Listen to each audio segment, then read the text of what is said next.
예, 박정우 한판승부 한판 브리핑 시간 김수민 평론가와 함께하겠습니다. 어서 오십시오. 네, 반갑습니다. 자, 오늘도 함께하신 장성철 소장님, 박성태 실장님, 어서 오세요. 안녕하십니까. 안녕하세요. 자, 일단 TV 토론 얘기를 해야 될 것 같습니다. 3차 TV 토론. 정치 양극화가 주제가 나온 가운데 실제 그 토론 내용은 진흙탕, 네거티브전이었다라는 평가가 지배적이죠. 네, 그렇습니다. 이재명 후보는 김문수 후보가 내란 세력 그 자체라고 공격했고, 김문수 후보는 이재명 후보의 사법 리스크에 화력을 집중했는데요. 이 후보는 김 후보에게 윤석열 전 대통령이 유죄가 나오면 사면할 건지를 물었고, 김 후보는 재판 중이라면서 답변을 피했습니다. 김 후보는 이 후보에게 자기 자신을 사면할 것인지 역으로 묻기도 했는데요. 이 역시도 공방 중에 답변은 나오지 않았습니다. 이준석 후보는 이재명 후보에게 법인카드로 과일을 2,700만 원 정도 샀다고 지적하면서 집에 코끼리 같은 것을 키우는지 물었고요. 이재명 후보는 법카 유형을 본 적이 없다라고 주장했습니다.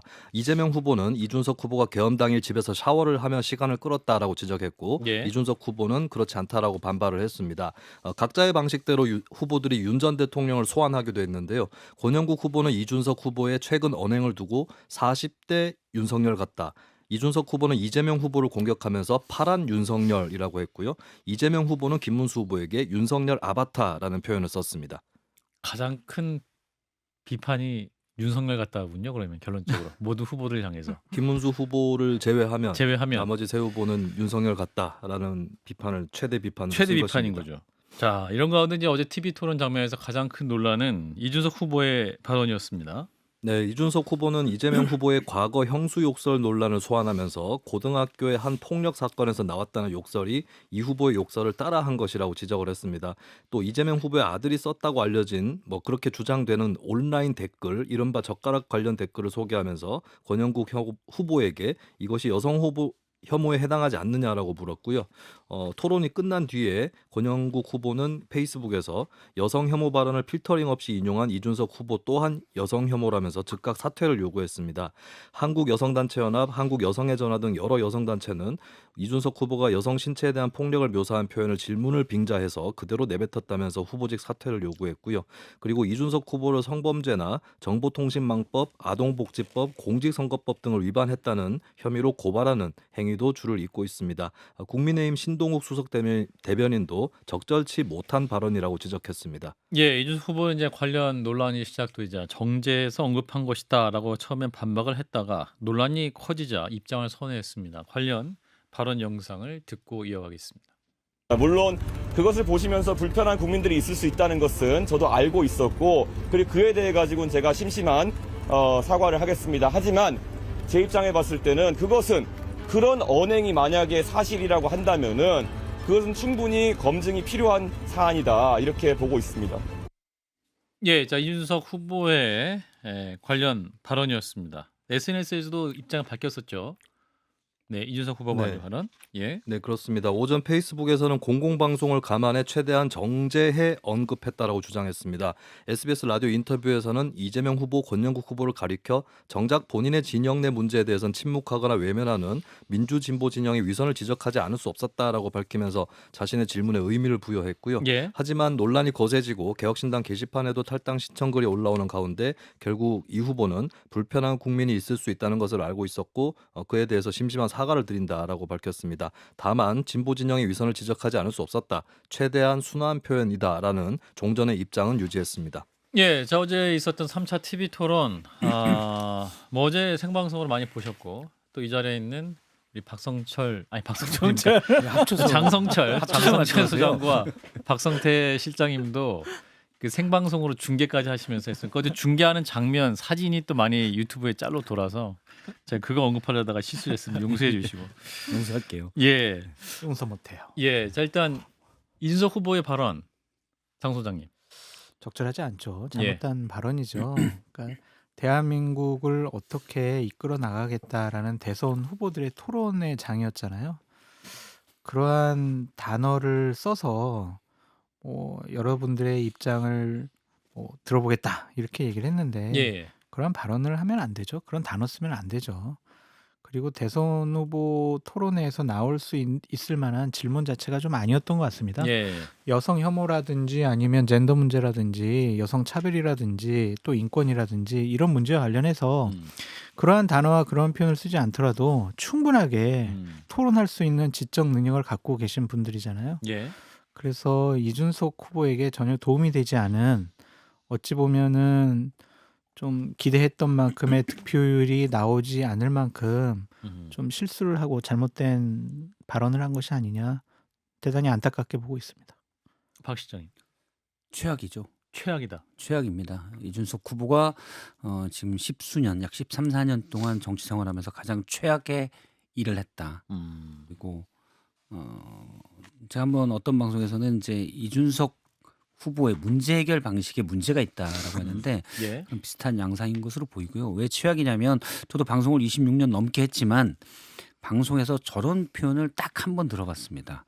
그거는 성폭력 피해자가 생방송으로 됐던 중에 갑자기 꺼낸 말이었어요. 예. 사실 그래서 그때는 분위기가 참담하다 라면서 그것도 일종의 방송 사고였지만 예. 피해자가 직접 언급하는 것은 어쩔 수가 없는 것이었고 저는 처음에 어제 여기 앞에 있는 장 소장님과 같이 중계를 할 때 저 발언의 맥락도 잘 몰랐어요. 대체 왜 저 발언을 하지?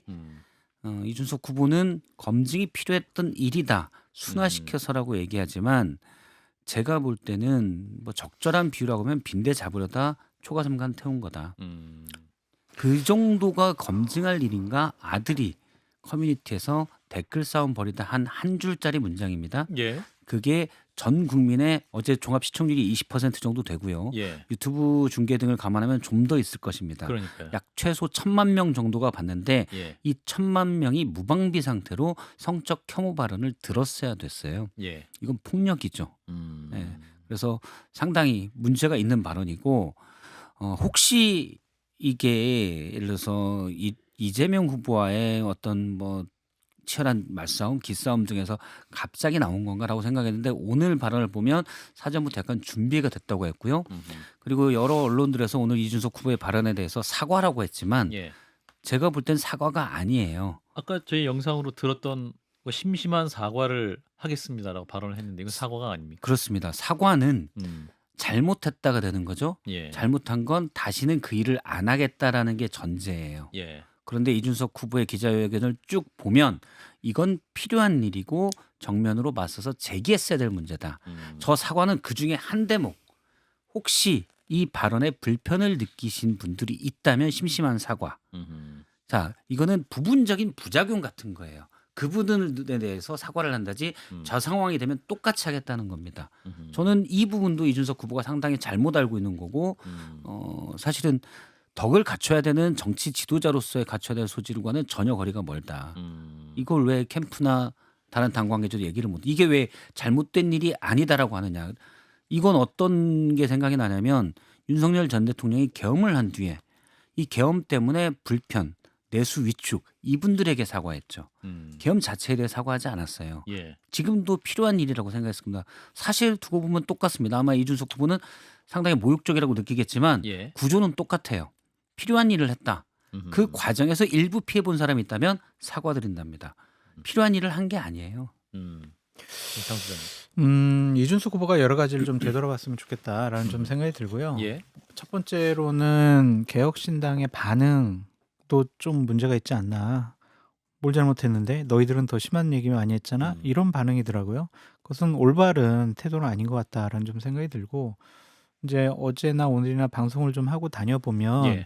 대단하게 좀 신랄하게 비판하는 분들이 많이 계시더라고요. 예. 박선태 실장님도 지금 그런 말씀하셨는데 이게 좀 그동안 여러 가지 덕도 좀 쌓고 좀 인간관계도 좀 잘 지내고 그러면 비판을 하려고 하다가도 좀 안면이 보여서 좀 비판의 수위를 좀 낮출 수가 있는데 예. 상당히 좀 날카롭게 수위가 높게 비판하는 분들이 대부분이더라고요. 아, 이준석 후보에 대해서. 네, 제일 제가 이제 순하게 비판하는 정도 부적절하고 잘못됐고 왜 그랬을까요? 이런 원론적인 비판하고 다른 분들이 그렇게 쏙 조금이라도 방어해주는 그런 분들 못 봤어요. 예. 그래서 이준석 후보도 막 패널 활동 많이 했잖아요. 그렇죠. 상대를 이기려는 그런 모습에 상대 패널 분들이 좀 많이 불편했을 수도 있겠다. 음. 그래서 본인도 여러 가지 인간관계라든지 삶을 바라보는 태도라든지 이런 것도 이번 기회에 되돌아봤으면 좋겠다. 그런 생각이 듭니다. 그리고 한 가지 꼭 박재홍 앵커님이나 우리 김수민 평론가님, 박성태 실장님 부탁드리고 싶은 건 예. 저도 살면서 많은 실수를 하게 될 거거든요. 예. 그때 좀 비판의 수위를 날카롭게 하지 말고 좀 무디게 해주셨으면 갑자기요? 감사하겠습니다. 알겠습니다. 아니 저는 대선 나가실 건 아니니까. 예. 사실 뭐 이준석 후보는 어떻게 생각할지 모르지만 예. 제 개인적으로는 멀지 않아요. 그러니까 따로 뭐 밥도 좀 먹었고 예. 옛날에 뭐 어떤 사무실도 몇 번 찾아간 적도 있고 예. 저는 응원하는 사실 입장이었습니다. 그런데 어제 발언도 문제지만 오늘 보인 태도들은 저는 이거는 강한 비판을 받아야 된다고 생각을 해요. 그거를 뭐 저는 친소 관계가 있다면 친하다는 쪽에 사실은 뭐 그렇게 안 보실 분들도 있겠지만 예. 사무실 가서 이제 짜장면도 사주고 예. 근데 친하다는 그리고 조언도 했었고 예. 그런 따로 조언도 하고 그런 관계였는데 사실 어떤 지금은 미래에 대한 미래 정치 지도자로서의 투자 기간이라고 생각하는데 거기에 치명적인 사실은 본인의 오래된 약점들이 노출된 거예요. 그 응축돼서 터졌다 이렇게 생각을 합니다. 그러니까 이게 치명적인 뭐 최악의 30년을 따라다닐 만한 이렇게 표현들이 강하더라고요. 30년은 김준일 평론가가 말한 거죠? 그렇죠. 예. 그러니까 다시 한번 좀 되돌아봤으면 여러 가지로. 아, 이준석 후보가 했으면 돌아봐요. 네. 자, 일단 김수민 평론가의 비평도 들어보겠습니다. 네. 자, 이준석 후보의 어제 발언. 일단 뭐 진보의 위선을 밝히기 위해서 어쩔 수 없이 검증을 해야 된다는 취지로 얘기를 했는데 네. 근데 어제 이준석 후보가 언급한 그 말들을 보면 네. 사실 이게 논란이 될 만한 말인가 누가 들어도 나쁜 말인데 예. 이걸 가지고 어떻게 검증을 하겠다는 건가. 네, 그건 이제 어느 정도 논란이 분분할 수 있는 문제에 대해서 어떤 입장을 취하는지 이걸 봐야 이제 검증을 할 수가 있는 건데 예. 그걸 굳이 왜 그걸 가지고 어떻게 검증을 하는 건가. 그래서 이게 검증 자체가 불가능한 잣대가 아닌가 이렇게 보여지는 게 있고 그리고 원래 그 말을 했던 사람들이 문제 아니냐 이 얘기들을 이제 뭐 이 후보도 그렇고 개혁신당 쪽에서도 하고 있는데 예. 근데 만약에 어떤 사람이 악취가 나는 물질을 떠가지고 여기 실내 이런 데다 딱 갖다 놓으면 그걸 떠온 사람이 욕을 먹는 거지 그 물질을 처음에 만든 사람이 욕을 먹는 건 아니거든요. 예. 예, 이런 것들이 좀 대중들이 왜 화를 내는지 이 부분에 대한 좀 성찰이 필요할 것 같습니다. 예. 그리고 뭐 성폭력 피해자가 있다고 하는데 그런 장면이나 뭐 영상 이런 것들을 그 성폭력 가해자를 비판한다고 해서 뭐 지상파나 이런 데서 계속 틀어대요 누군가. 이게 2차 가해가 아닙니까? 당연히 조심해야 될 거예요. 법정에서도 사실 그런 것들을 주의하자고 하는데 예. 대통령이 되겠다는 사람이 전 국민 중에 최소 1,000만 명이 보는 TV 앞에서 그런 비슷한 얘기를 한다?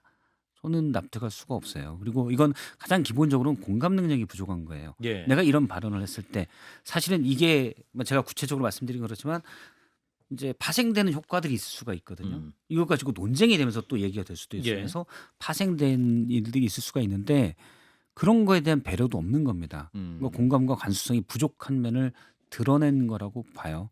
그리고 정확히는 지금 뭐 김수희 평론가님 말씀드렸지만 이게 여성 혐오 발언이었냐도 제가 그 아들을 두둔하자는 건 아니고 예. 그것도 논란이 있는 얘기예요. 그것도 아들이 쓴 거 확신합니까? 그건 확인은 되지 않았지만 예. 뭐 지금 제 정황상- 개인적인 추론이에요. 예. 그랬을 가능성이 높다라고 봅니다. 예. 하지만 이게 다른 네티즌과 전체 맥락을 쭉 보면 다른 네티즌과의 댓글 싸움을 제가 뭐 뭐라고 하는지 모르겠습니다. 커뮤니티에서 뭐 배틀 뭐 이런 걸 벌이다가 한 줄짜리로 그 사람을 대상으로 나왔던 얘기예요. 예. 맥락으로는 그렇게 이해가 됩니다. 그런데 그 정도 얘기를 1,000만 명이 보는 TV 앞에서 대통령을 검증하는 자리에서 나와서 얘기한다. 정치 대개혁의 주제인 날. 그렇죠. 그거는 부적절한 정도보다도 훨씬 뛰어넘는 말이죠. 예. 자, 이 얘기는 또 잠시 후에 놓고 때려내서 할 수 있을 것 같아서. 네. 자, 일단 마지막 공표 가능 여론조사 얘기 좀 해보겠습니다. 어제까지 실시한 여론조사는 이야기할 수 있는 건데 소개해 주실까요? 네, 일단 말씀드릴 두 여론조사는 표본 오차는 95% 신뢰 수준에서 플러스 마이너스 3.1%포인트고요. 자세한 내용은 중앙선거여론조사심의위원회 홈페이지를 참조하시면 되겠습니다. 리얼미터가 에너지경제신문 의뢰로 5월 26일, 27일 전국 만 18세 이상 유권자 1,003명을 대상으로 무선 ARS 조사를 한 결과가 있는데요. 예. 응답률은 10.1%입니다. 이재명 후보 49.2%, 김문수 후보 36.8%, 이준석 후보 10.3% 이렇게 기록을 했고요. 가상 양자 대결 조사도 실시가 됐는데 이재명 대 김문수에서는 52.3 대 41.7, 이재명 대 이준석에서는 50.6 대 36.7이 나왔습니다. 그리고 전화 면접 방식으로 실시된 KBS 한국리서치 조사 결과도 있습니다. 25일부터 27일까지 전국 만 18세 이상 1000명을 상대로 조사를 했고요. 응답률은 21.5%였습니다. 이재명 45%, 김문수 36%, 이준석 10% 이렇게 결과가 나왔고요. 예. 여기서도 단일화 시의 가상 대결 조사가 실시가 됐는데 이재명 대 김문수 44 대 41, 이재명 대 이준석 43 대 34가 나왔습니다. 예. 자, 일단 마지막 공표할 수 있는 여론조사. 일단 이재명 후보가 49.2, 김문수 후보 36.8, 이준석 후보 10.3% 지지율. 리얼미터 조사하고 한국리서치 이재명 45, 김문수 36, 이준석 10입니다. 자, 장 소장님 이런 흐름 어떻게 읽고 계시는지. 그냥 좀 일관된 것 같아요. 계속 지속적으로 이러한 흐름, 이재명 후보가 두 자리 숫자 이상으로 좀 앞서 나가는 그런 흐름은 계속될 것 같고 구도가 변하지 않는 한 예. 이것이 여론조사 발표 금지 기간에도 유지될 가능성이 높아 보인다라는 좀 생각이 들고요. 이재명 후보 같은 경우에는 극도로 조심하는 그런 선거 캠페인과 행동을 하고 있기 때문에 이재명 후보 측으로부터 나올 만한 특별한 변수는 좀 없는 것 같습니다. 그래서 선거 결과가 여기서 조금 더 각 후보들마다 1, 2%씩 더 얻는 수준에서 선거 결과가 나오지 않을까 그런 생각이 들고요. 관심은 이재명 후보가 50% 넘을 것이냐, 김문수 후보가 40%를 넘을 것이냐, 이준석 후보가 10%를 넘을 것이냐, 요게 이제 관심이지. 50, 40, 10. 예, 누가 대통령이 되지? 야, 이거 누가 될까? 막 이거는 아닌 것 같아요. 2단계는 이미 지난 것 같다. 좀 그런 생각이 듭니다. 뒤집기가 어려워 보인다. 박 시장님. 저도 뭐 비슷하게 봅니다. 구도가 이제 김문수 후보가 조금 올라갔다고 하지만 예를 뭐 진보층이나 그러니까 민주당 지지층이나 국민의힘 지지층이 약 35% 정도가 있다고 볼 때 그 정도를 일단 끌어모았다라고 봐야 돼요. 근데 대선은 예를 들어 지방선거와 달리 투표율이 높잖아요. 예. 역대 지금 이전 최근 두 번의 대선이 다 77%였거든요. 지지층만 결집해서는 안 되지요. 대군도나 양자 대결 구도가 많기 때문에 예. 과반을 가야 됩니다. 최소한 과반 근접이라도 가야 이기는 거죠. 근데 김문수 후보는 35% 내외가 그냥 어느 정도 지지층 결집이다. 여기에 조금 예를 들어 반 이재명 주소를 끌어모으면 정말 맥시멈으로 가야 40% 정도 가깝게 될 수 있을 정도지 않을까라고 생각을 합니다. 예. 그러니까 김문수 후보의 선거 캠페인을 보면 과거지향적이에요. 대선은 미래에 대한 선택이잖아요. 예. 근데 박근혜 전 대통령 찾아가고 이명박 전 대통령 찾아가고 유경수 여사 생가 찾아가고 윤석열 전 대통령과 호흡을 맞춰오고 강하게 옹호했던 윤상현 의원을 공동선대위원장 임명을 하고 했다가 철회하긴 했지만 했는데 아직 그냥 처리 안 한다잖아요. 아, 또 안 한대요. 아, 그래요. 그럼 그게 뭐겠어요? 결국에는 이분들이 대선에 관심이 있다라기보다는 예. 대선 이후에 지지층을 결집시키거나 지지층이 나를 지지하게 만들어가지고 아하. 당권 잡는데 더 관심이 있는 거 아니냐 이렇게 판단해 볼 수밖에 없어요. 이거는 대선 선거운동 캠페인이 아니에요. 너무 답답하고 화가 많이 나요. 어제 사실 토론회에서 뭐 이준석 후보 발언이 이제 집중됐지만 김문수 후보 토론은 어땠습니까? 왜 웃으세요? 저는 제가 굳이 예. 제가 좀 이런 식이어서 가끔 저도 비판을 받고 반성을 해야 되는데 예. 굳이 표현을 하자면 매크로나 매크로? 예, 한 6개 정도 매크로로 필요할 때마다 툭툭 단추 눌러서 쓰는 것 같아요. 아, 같은 말을. 예, 같은 말. 예를 들어 이재명 후보의 탄핵, 아. 욕설 예. 이런 거 필요할 때마다 뭐 1, 2, 3, 4, 5 해가지고 아. 또 단축키 눌러서 사용하고 있지 않나. 아. 근데 단축키가 많은 것 같지가 않아요. 아, 그래서 5개 단축키 정도로. 예, 한 맥시멈 6개. 아하. 그렇기 때문에 뭐 누군가는 고장난 라디오 같다라고 그랬고 또 장성철 소장님이 잘 풀어서 말씀하셨지만 미래에 대한 비전을 안 보여줬잖아요. 그러니까 공격은 초기에 할 수 있지만 3차 토론이고 대선 일주일도 안 남았는데 예. 지금 계속 공격만 해서 갈 수가 없는 거거든요. 본인이 보여줄 것도 있었어야죠. 그러니까 전반적으로 캠페인이 다 꼬인 거죠. 애초에 김문수 후보가 된 것부터가 예. 다 꼬였다. 역시 쌍권의 책임이 크다 이렇게 봐야 됩니다. 자, 단일화 마지막까지 얘기했었는데 결국 단일화는 안 될 것 같고 이것은 최종적으로 선거 어떻게 반영될 것이냐. 김수민 평론 어떻게 판단하십니까? 네, 일단 단일화가 안 된다고 했을 때 이제 뭐 3자구도 이렇게 표현을 할 수 있겠는데 네. 조금 여지들은 남아 있을 수 있습니다. 예를 들어서 양강 구도면은 서로 A, B 후보가 있으면 서로의 표를 막 주고 뺏고 하는 것은 상당히 힘들거든요. 예, 예. 오히려 이제 기권할 수 있는 사람들을 모으는 정도 이 정도 수준인데 중간에 이제 이준석 후보가 있기 때문에 그럼 이준석 후보가 어느 쪽을 더 잠식할 거냐 여기에 따라서 이제 어느 정도의 변화의 여지는 있을 수 있는데 이거를 사실 거대 양당 후보가 어떻게 활용하느냐 이 부분이 또 크게 변수가 될 것 같고 당장에 사실 이재명 후보가 오늘 뭐 성평등 가족부 이런 거 발표를 한 것은 예. 이준석 후보가 본인한테 기회를 줬다라고 생각을 하는 측면이 있을 거예요. 어제 그 발언을 통해서. 예. 그래서 젠더 문제를 오히려 이제 적극적으로 제기하는 뭐 이런 플레이를 하고 있는 것이고 김문수 후보대로 이준석 후보가 일단 뭐 실점 좀 실책이랄 만한 걸 했기 때문에 예. 이 부분을 어떻게 사표론이라든가 이런 것들을 구전으로 펴서 또 이준석 후보 쪽에 가 있는 친국민의힘 지지층을 흡수하는 이런 전략을 또 펼 수 있을 것으로 보입니다. 예. 자, 이런 가운데 오늘 이재명 캠프에 더불어민주당 선대위가 정책 공약집을 발표했습니다. 공약집 내용 어떤 내용이 있었습니까? 네, 공약집의 제목은 이제부터 진짜 대한민국이었고요. 3대 비전, 회복, 성장, 행복에서 15대 정책 과제를 제시하면서 247개의 세부 공약을 담았습니다.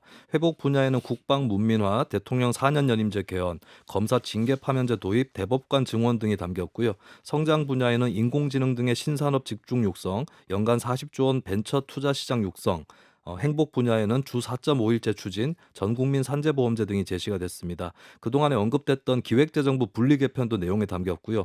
여성가족부를 성평등가족부로 확대 강화하고 기후에너지부를 신설한다는 조직 개편 구상도 포함이 됐습니다. 부동산 정책에서는 공급책에 집중하는 모습이었고요. 재개발, 재건축 절차와 용적률, 건폐율 등을 완화하는 것도 공약에 포함됐습니다. 다만 공약 이행에 필요한 재원 규모는 공개되지 않았습니다. 예.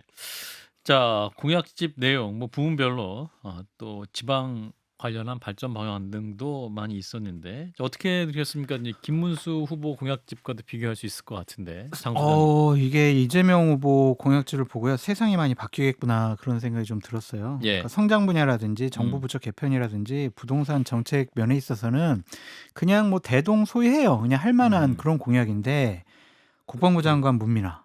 이건 처음 도입되는 거잖아요. 예. 대통령 4년 연임제 개헌. 이것도 헌법을 바꾸는 거고 권력 구조를 개편하는 거고 검사 징계 파면제 도입, 대법관 증언. 이거는 대한민국 시스템과 제도를 획기적으로 바꾸는 거예요. 이게 된다면 대한민국 사회가 대단히 크게 바뀔 수밖에 없는 상황이다. 이것이 실현되는지도 지켜봐야 될 것 같지만 이 논의 과정 중에서 입법권과 행정권을 갖고 있다고 그냥 자신들이 밀어붙이기 식으로 이러한 제도적인 개편은 하지 않았으면 좋겠다.